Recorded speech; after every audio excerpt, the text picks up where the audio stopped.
नमस्ते दोस्तों, आज हम देखने वाले हैं ओंकार साधना। देखिए, बहुत लोग जो है आसन करते हैं, प्राणायाम करते हैं, मेडिटेशन करते हैं, लेकिन ओंकार साधना इसके बारे में बहुत सारा कंफ्यूजन है। ओम किसने करना चाहिए, क्या ये रिलीजन बेस्ड है, इसके फायदे क्या है, किसने नहीं करना चाहिए, तो वो सारा आज मैं इस छोटे सी वीडियो में आपको बहुत ही डिटेल में बताने वाला हूं। तो ओंकार साधना, ओम बहुत ही सिंपल सीधा सादा शब्द है। ये 3.5 मात्राओं का बना हुआ है। ये अ उ म और उसका जो अनुस्वार है ओम। तो ये 3.5 मात्राओं का जो ओम है उसका चैंटिंग लोग अलग अलग तरीके से करते हैं। हम डिटेल में देखने वाले हैं, मैं आपको बताने वाला हूं उसका कैसे करना है। अभी इसका महत्व क्या है। प्रणव या फिर उद्गीत, ये भी 2 शब्द यूज किए जाते हैं ओंकार के लिए, प्रणव या उद्गीत। अभी देखते हैं कि ये ओंकार क्या है। देखिए, ओंकार ये कालातीत है, ना इसकी कोई शुरुआत है ना कोई इसका अंत है। अभी बहुत सारा साइंटिफिक इसके ऊपर रिसर्च भी हो रहा है। कहा जाता है कि ये अपना जो यूनिवर्स कॉस्मोस जो बना था, ये एक बहुत बिग बैंग से बना, तब जो आवाज हुई थी वो थी ओम थी। अभी बहुत सारे आप वीडियोस देखेंगे, इंटरनेट पे भी आते हैं कि ये जो सन है उसकी जो वाइब्रेशंस है, सूर्य की जो वाइब्रेशंस है, उसमें एक तरह की आवाज निकालती है जो ओम की तरह है। अभी देखते हैं, बहुत सारी रिसर्च हो रही है, बहुत सारा हुआ है, जिसके बारे में भी मैं बताने वाला हूं कि इसके फायदे वगैरह क्या है। अभी पातंजल योग सूत्र में इसका क्या महत्व है। पातंजल योग सूत्र में कहा गया है कि तस्य वाचकः प्रणवः, मतलब ईश्वर का जो सिंबल है, ईश्वर को आइडेंटिफाई करने के लिए प्रणव करके या ओंकार का महत्व बताया गया है। ओंकार जो है ये ईश्वर का रूप है या उसका एक सिंबल है। अभी ये कोई रिलीजन बेस्ड है क्या? योगा कोई रिलीजन बेस्ड नहीं है, कोई भी कर सकता है। हिंदू, मुस्लिम, क्रिश्चियन कोई भी योग कर सकता है, कोई भी ओंकार साधना कर सकता है। आप एक साउंड की साधना कर रहे हैं, do not connect it with God. Anyways, अभी इसके और क्या रेफरेंसेस है। हठ योगा में आप अगर देखोगे तो नादानुसंधान करके अलग एक चैप्टर है। सो इस नादानुसंधान में क्या बताया गया है, नाद का अनुसंधान करना है। इसे लय योग भी कहते हैं। वो जो नाद है, साउंड है, वाइब्रेशंस है, उसमें लय होना है, उसमें मर्ज होना है, उसके अंदर आपको डिसॉल्व होना है और लय होना है, और उसी के साथ आपको मोक्ष प्राप्ति होनी है। बहुत ही एक सीधा साधा मंत्र है। ओंकारम बिंदु संयुक्तम नित्यम ध्यायन्ति योगिनः कामदम मोक्षदम चैव ओंकाराय नमो नमः। मतलब जो ओंकार है, जो आपकी कामना पूर्ण करता है, आपको मोक्ष प्राप्ति देता है, ऐसे ओंकार की योगी जन भी साधना करते हैं। ओंकारम बिंदु संयुक्तम, मतलब बिंदु सहित ओंकार की साधना योगी जन करते हैं, और वो करने की वजह से आपको कामना मिलती है, आपकी सारी कामनाएं, इच्छाएं पूर्ण होती है और मोक्ष प्राप्ति होती है। आज के जमाने में मोक्ष का डेफिनेशन अलग है। हमें मोक्ष प्राप्ति तो नहीं चाहिए आज के जमाने में, फिजिकल मेंटल हेल्थ चाहिए। बहुत ऐसे कुछ योगी जन है जिनको मोक्ष प्राप्ति चाहिए, तो सबके लिए ये अच्छा है, सबके लिए ये बेनिफिशियल है। उपनिषदों में, वेदों में ओंकार के बारे में बहुत कहा गया है। मांडुक्य उपनिषद करके एक उपनिषद है जिसमें कहा गया है कि ओंकार ही भूतकाल, वर्तमान काल, भविष्य काल है। अ भूतकाल है, उ वर्तमान काल है, म भविष्य काल है। तो ये तीनों भी ओंकार ही है, और इसके बाद भी जो कालातीत है वो भी ओंकार है।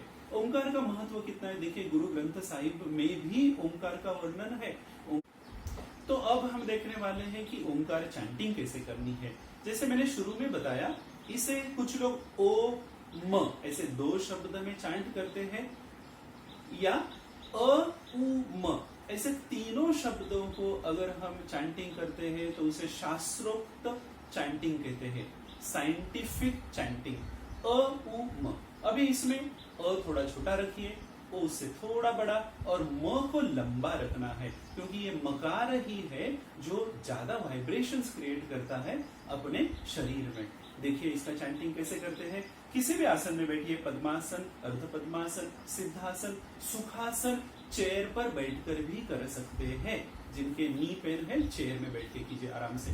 कोई भी मुद्रा लीजिए, द्रोण मुद्रा लीजिए, चिन्ह मुद्रा लीजिए, ज्ञान मुद्रा, जो भी whichever you are comfortable.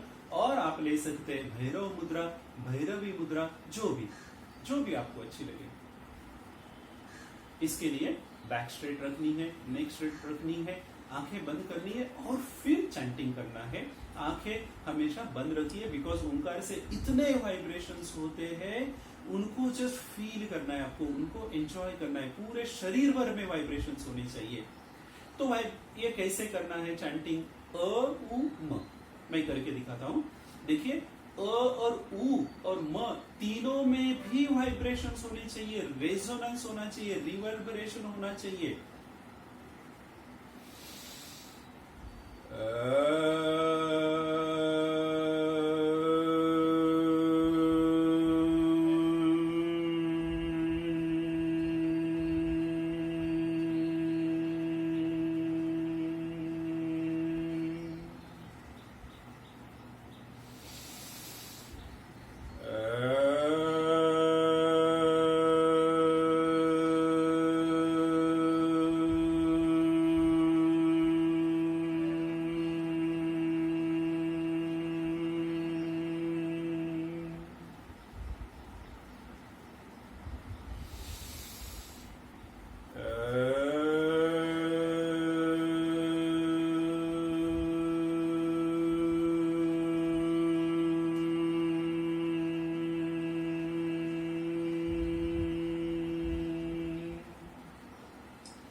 धीरे धीरे आंखें खोलिए।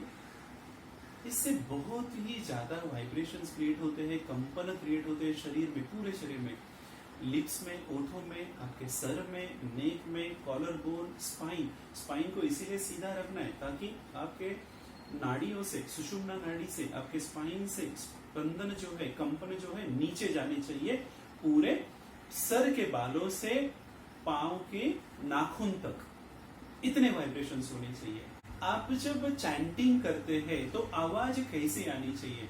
संततम तैलधारेव दीर्घ घंटा निनादवत। मतलब आप जब ऑयल पोर करते हैं एक बर्तन से दूसरे बर्तन में, तो कैसी लाइन आती है, पानी जैसे ड्रॉप्स नहीं आनी चाहिए, कंटिन्यूअस लाइन आती है, स्मूथ फ्लो आता है। या फिर दीर्घ घंटा निनादवत, मतलब आप जब घंटा बजाते हैं तो उसके जो साउंड कैसे आते हैं, उसी तरह से एक कंटिन्यूअस साउंड आना चाहिए। तो ये हुआ कि चैंटिंग कैसे करना है। अभी इसमें अ को थोड़ा छोटा रखना है, उ को उससे थोड़ा बड़ा, म को उससे और बड़ा।